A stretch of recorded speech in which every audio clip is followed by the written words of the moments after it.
ETF trading school में आपका स्वागत है। आज हम समझेंगे कि how to become a professional trader.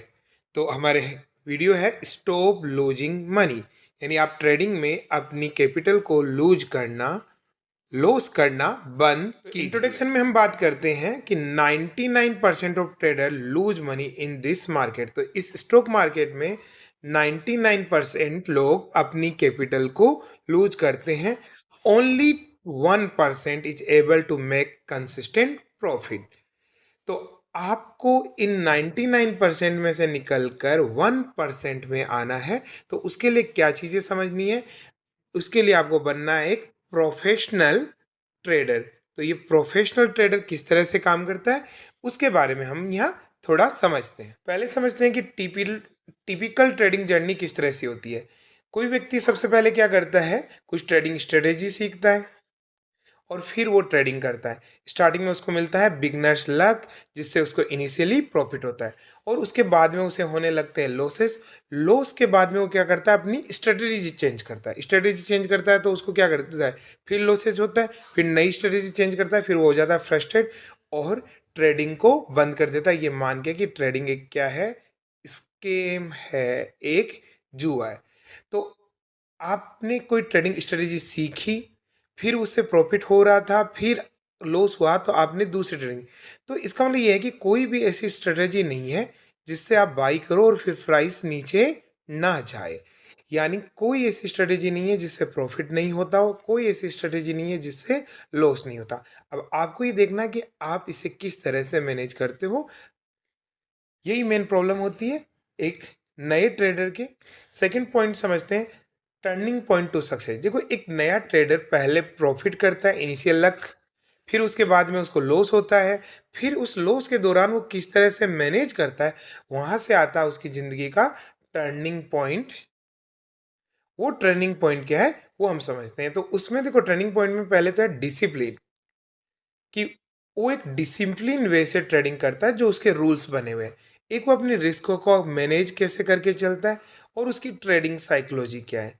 अगर आप भी कोई ट्रेडिंग साइकोलॉजी बनाना चाहते हो तो हमारा वीडियो देख सकते हो, माय ट्रेडिंग रूल्स, जिसमें मैंने एक ट्रेडिंग साइकोलॉजी समझाई है, किस तरह से मैं ट्रेड करता हूँ, डिसिप्लिन मैं किस तरह से रखता हूँ, रिस्क मेरी कैसे मैनेज रहती है, ये सारी चीज़ें उस वीडियो में कवर की गई, तो ज़रूर आप उसको देखें। दूसरा ये है, जब ये चीज़ें उस वक्त डिसिप्लिन रिस्क मैनेजमेंट होता है तो उसका फोकस जो है वो शिफ्ट हो जाता है। लूजिंग से वो क्या होता है, ब्रेक इवन की कंडीशन में आता है और धीरे धीरे वो प्रॉफिट बनाने लग जाता है। तो आपको भी ये समझना कि एक टर्निंग पॉइंट जहाँ पे आप डिसिप्लिन रिस्क मैनेजमेंट और ट्रेडिंग साइकोलॉजी समझ जाओगे, वहाँ से टर्निंग पॉइंट आ जाएगा। आप कुछ रैंडम ट्रेड नहीं लेने कि कहीं प्रॉफिट हो रहा है, कहीं लॉस हो रहा है, कहीं प्रॉफिट कहीं लॉस, इस तरह के आपको ट्रेडिंग नहीं करनी है। अभी हम एक एग्जाम्पल से समझते हैं कि मार्केट के सिग्नल्स कैसे मिलते हैं, कैसे एक प्रोफेशनल ट्रेडर और एक नया ट्रेडर किस तरह से उससे डिफरेंट रिएक्ट करते हैं। तो देखो, मान लेते हैं कोई डाउन ट्रेंड का आइडेंटिफिकेशन है, क्या है, लोअर हाइज लोअर लो, यानी किसी स्टॉक की प्राइस ऐसे थी, थोड़ा नीचे आता है फिर ऊपर आता है, पर ये जो नया हाई बनाता है वो पहले वाले हाई से नीचे है, और ये जो नया लो बनाता है वो पहले वाले लो से नीचे है। यानी हाई नीचे बनेगा, लो नीचे बनेगा। इसका मतलब हम कह सकते हैं कि ये स्टॉक प्राइस किस में है, डाउन ट्रेड में है। अब इस डाउन ट्रेड में आपको क्या है कि कहीं ना कहीं एक सपोर्ट है, तो आपको स्ट्रॉन्ग सपोर्ट लेवल को रिकॉग्नाइज करना होता है। फिर वहाँ आपने कोई पोजीशन बनाई, उसके बाद मार्केट ऊपर भी जा सकता है और नीचे भी जा सकता है। तो आपको जानना है लिक्विडिटी जोन, है ना, सपोर्ट लेवल या रेजिस्टेंट लेवल से नहीं, आपको डिमांड और सप्लाई जोन से भी बाहर जाके लिक्विडिटी जोन को समझना है। तो मैं लिक्विडिटी जोन को अगली पार्ट में एक्सप्लेन करता हूँ। देखो, हम देखते हैं कि एक स्ट्रोक है जिसकी प्राइस डाउन ट्रेड में है, यानी लोअर हाई लोअर लो बना रही है। तो इसकी प्राइस ऐसे गई, थोड़ी ऊपर आई, थोड़ी नीचे, थोड़ी ऊपर, थोड़ी नीचे, थोड़ी ऊपर, थोड़ी नीचे, और यहाँ आ गई। फिर यहाँ था डिमांड जोन, यानी सपोर्ट, स्ट्रॉन्ग सपोर्ट था। फिर ये प्राइस गई ऊपर। तो क्या करेगा कोई भी ट्रेडर, अब लगेगा ये सपोर्ट से क्या कर दिया है, रिवर्सल कर दिया, तो आप क्या करोगे, यहाँ पे बाई कर लोगे, राइट। और आप अपना स्टॉप लॉस कहाँ फिक्स करोगे, ऑब्वियस सी बात है, आप करोगे इस डिमांड जोन के, यानी इस सपोर्ट के नीचे। अब क्या होता है, यहाँ लिक्विडिटी चाहिए, उसे स्मार्ट मनी है उसको लिक्विडिटी चाहिए ताकि वो यहाँ पे बाई करे, तो वो हाई वॉल्यूम में बाई करता है तो उसको लिक्विडिटी चाहिए, तो वो क्या करेगा, यहाँ से उसको वापस नीचे फेंकेगा, राइट। और यहाँ आ गया, यहाँ आते ही क्या हुआ, आपका स्टॉप लॉस हिट हो गया। अब दूसरा जो रिटेल ट्रेडर है वो सेलर है, वो ये मान रहा था कि डाउन ट्रेड जाएगा, और जैसे ही सपोर्ट के नीचे आया तो उसने क्या किया, यहाँ पे अपना सेल कर दिया यानी शॉर्ट कर दिया, और यहाँ पे उसने स्टॉप लगा दिया। अब यहाँ से प्राइस वापस घूम गई। तो पहले क्या हुआ, बायर का स्टॉप लॉस हिट हुआ। अब क्या हुआ, सेलर का स्टॉप लॉस हिट हुआ, यानी बायर भी गलत, सेलर भी गलत। अब यहाँ से आया, अब 1% लोग जो है वो यहाँ पे देखते हैं कि भाई नीचे भी जा सकता है ऊपर भी जा सकता है, तो वो यहाँ पे उसको वेट करते हैं। यहाँ ये थोड़ा बहुत ऊपर नीचे हो गया, फिर उसके बाद जब ऊपर चलने लगा तब यहाँ पे पोजीशन बनाई, फिर ये ऊपर गया, सप्लाई जोन से पहले ये 2-3 बार इस तरह से हायर हाई हायर लो बना के पहुंचा, तो यहाँ पे कहीं पे अपनी पोजीशन फिर से काट दी। यानी आपको स्मार्ट मनी से के बाद पोजीशन बनानी है और स्मार्ट मनी से पहले अपनी पोजीशन काटनी है। ये एक तरीका है, मैं इस तरह के मेथड को फॉलो नहीं करता हूँ, है ना। मेरे मेथड आपको पता है कि मैं सुपर शॉप पे स्ट्रेटेजी करता हूँ, पर ये आपको एक समझाने का तरीका है कि भाई ज़्यादातर लोग इस तरह से सपोर्ट एंड रेजिस्टेंस में ट्रेड करते हैं और फिर उन सब के स्टॉप लॉस हिट करके फिर मार्केट ऊपर जाता है। बायर का भी स्टॉप लॉस हिट करेगा, सेलर का भी स्टॉप लॉस हिट करेगा, दोनों का स्टॉप लॉस करेगा, तो मार्केट इस तरह से चलता है। तो थोड़ा सा टफ है, और आज ये है तो हो सकता है कल किसी और तरह से भी आप प्रोफेशनल ट्रेडर कैसे बन सकते हो, कैसे आप प्रॉफिट रेगुलर कमा सकते हो, इसके लिए आपको चाहिए कॉन्ट्रेरियन थिंकिंग। कॉन्ट्रेरियन थिंकिंग मतलब आपको उल्टा सोचना है।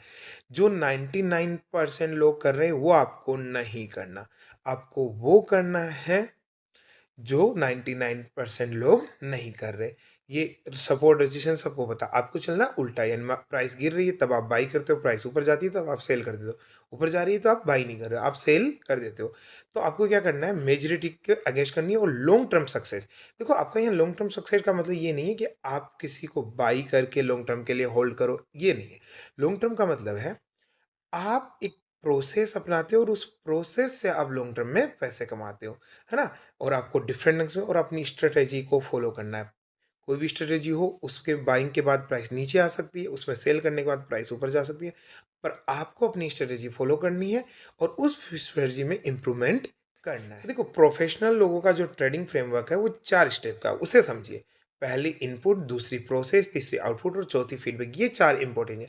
इनपुट का मतलब कि आप कितना एफर्ट लगाते हो अपने बॉडी माइंड टाइम को किस तरह से ऑप्टिमाइज करते हो। प्रोसेस का मतलब है कितने कंसिस्टेंट हो, कितने डिसिप्लिन्ड अप्रोच लगा रहे हो, है ना। कहीं भी आप प्रॉफिट लॉस देख के या ऊपर जाते हुए मार्केट में प्राइस बढ़ी हुई देख के तो कहीं रैंडम बाई सेल नहीं कर रहे हो।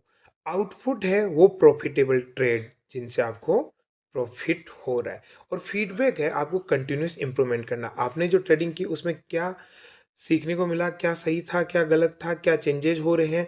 आपने सोचा प्राइस इस तरह से बिहेव करनी चाहिए पर नहीं कर रही, जो चेंजेज आ गए हैं प्राइस में उनको आप इम्प्रूवमेंट करो और इम्प्रूव करते रहो फीडबैक के जरिए। तो आप जानेंगे कि फीडबैक किस तरह से, प्रोफेशनल ट्रेडर की तरह ट्रेड करने के लिए आपको फीडबैक की जरूरत है, और फीडबैक के लिए आपको चाहिए जर्नलिंग, यानी आप अपना ट्रेडिंग जर्नल बना सकते हो। जैसे मैं गूगल शीट में मेरा सारा ट्रेडिंग सिस्टम रखता हूँ कि कितना पे बाई हुआ, कितने पे सेल हुआ, जिससे मुझे आगे भी पता चलता रहे, राइट।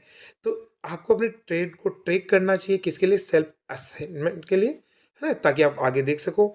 अपनी स्ट्रेंथ को पहचानना चाहिए, अपनी वीकनेस को पहचानना चाहिए और अपनी वीकनेस को मिटिगेट करना चाहिए, कम करना चाहिए, और देखना चाहिए किस जगह इंप्रूव करने की गुंजाइश है जहां आप इंप्रूव कर सको।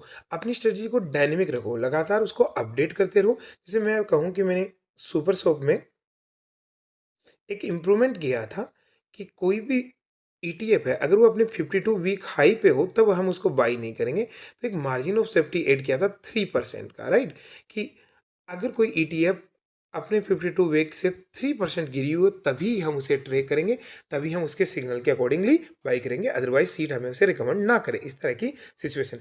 ऐसा क्यों किया, क्योंकि मेरा एफएमसीजी की जो ईटीएफ्स थी उनमें मेरी पोजीशन थी कंजप्शन में, और वो पोजीशन मेरी बनी टॉप पे। अब आप सोचो कोई ईटीएफ 52 वीक हाई पे, तो पॉसिबिलिटी वो थोड़ी बहुत नीचे आएगी, 1% गिरी फिर आपकी पोजीशन बन गई, फिर और ऊपर गई, ऊपर जाने के बजाय नीचे आती गई, तो कम से कम उसे 3% नीचे होना चाहिए, ताकि अपने 52 वीक हाई पे जाए तो 3% रिटर्न तो हमारा बन ही जाए, राइट?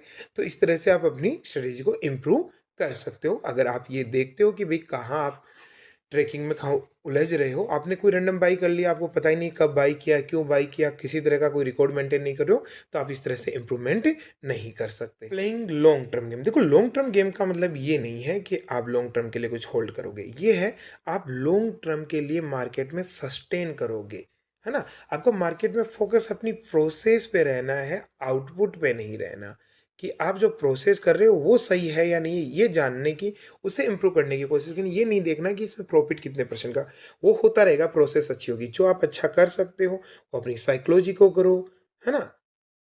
अपनी प्लानिंग, अपनी रूल्स, किस तरह से आप स्ट्रेटेजी करते हो, अपना डिसिप्लिन को करो, राइट? तो आपको लॉन्ग टर्म के लिए फोकस रखना है, शॉर्ट टर्म गेन्स के बजाय।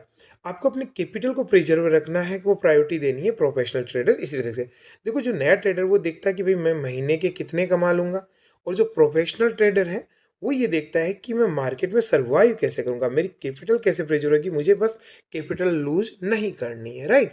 उस तरह के ट्रेडिंग सिस्टम को डेवलप करो, रिस्क नहीं लेनी है आपको, जिससे कि आपको बहुत ज़्यादा लॉस हो जाए, राइट? कंक्लूजन में हम बात करते हैं कि प्रोफेशनल माइंडसेट अडॉप्ट करना चाहिए ट्रेडिंग पे सक्सेस होने के लिए। इसे एज ए गैम्बलिंग नहीं रखना चाहिए। कहीं से भी आपने सुन लिया कि ये ऊपर जाएगा, आपने खरीद लिया, है ना? अक्सर मुझे कई बार लोग बोलते हैं, जिन्हें पता चलता है कि मैं ट्रेडिंग कर रहा हूँ, तो वो लोग मुझे बताते हैं जो खुद ट्रेडिंग नहीं कर रहे, कि भाई वो वाला स्टॉक खरीद लो, वो ऊपर जा रहा है, वो सही खरीद लो। भाई उन्होंने कहीं से सुना, उन्होंने कह दिया ये ऊपर जाएगा, ये नीचे जाएगा, आप उसके अनुसार कैसे ट्रेड कर सकते हो? तो आपको अपने हिसाब से ट्रेड करना, आपको एक प्रोफेशनल माइंडसेट, कि भई हमारा प्लान किस तरह का है, कैसे हम ट्रेड करते हैं उसके अनुसार, और इसके लिए आपको 4 स्टेप का ये जो फ्रेमवर्क है उसे फॉलो करना है। इनपुट, आप कितना एफर्ट लगा रहे हो, क्या सीख रहे हो, किस तरह से ट्रेड करो, प्रोसेस, जो सीखी हुई चीज़ें उनमें किस डिसिप्लिन से फॉलो कर रहे हो, आपकी ट्रेडिंग साइकोलॉजी क्या है, आउटपुट, आपको कितना प्रॉफ़िट हो रहा है वो, और यानी आपका रिज़ल्ट किस तरह से आउटपुट हो रहा है। देखो आउटपुट में आप ये देख सकते हो, कितने दिन में प्रॉफ़िट हो रहा है, ये स्ट्रेटजी कितनी जल्दी, कितनी देरी, कितने स्लो, है ना? जैसे मैं कहूँ, हमारा पहले सुपर शॉप में प्रॉफ़िट टारगेट परसेंट था 6%, राइट? फिर हमने इसको फीडबैक के बेसिस पे कम कर दिया और ये हो गया 3%, क्योंकि उससे जल्दी होने लग गया, है ना? मैं 2-3% के प्रॉफिट बुक कर सकता हूँ, या शायद 3 बुक कर सकता हूँ, जितनी बार में मैं 6% का एक प्रॉफिट बुकिंग ना कर पाऊँ। और इस तरह से फीडबैक के अनुसार अपनी प्रोसेस को चेंज कर दो, या अपने इनपुट को चेंज करो, और उस इनपुट के अकॉर्डिंगली आपकी प्रोसेस चलती रहेगी, राइट? और ये एक सर्कल है, इनपुट, प्रोसेस, आउटपुट, फीडबैक, उस सर्कल पे आप घूमते रहो, पैसा बनाते रहोगे, लॉन्ग टर्म में मार्केट में सस्टेन करते रहोगे, right? Thank you. Don't forget to subscribe our channel.